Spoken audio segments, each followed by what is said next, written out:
সদ্য বিবাহিত কালুর ইচ্ছা হলো শ্বশুর বাড়ি যাবে। বউ সেখানেই ছিল। দূর পথে বাসে ট্রেনে যেতে যেতে রাত হয়ে গেল।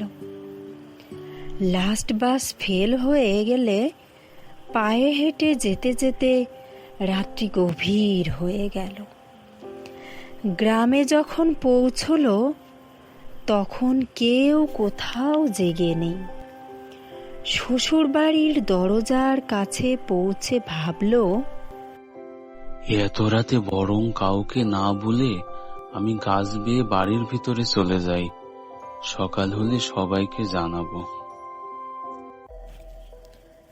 চর চর চর, ওরে আলোয়ান, ওরে হালোয়ান, ওরে পালোয়ান, তোরা ছুটে আই রে, ঘরে চোর ঢুকেছে, চোর।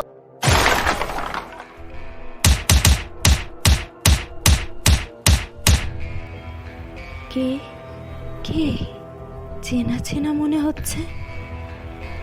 ওরে কি সর্বনাশ হলো গো, আমার কি সর্বনাশ হলো, এ কি হয়ে গেল গো।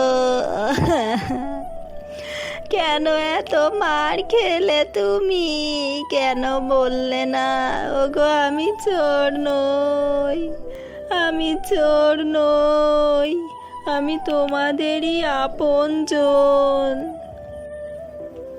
মুখে কথা বললে তো মারটা খেতে হতো না বাবা, তুমি কেন বললে না আমি তোমাদেরই আপনজন?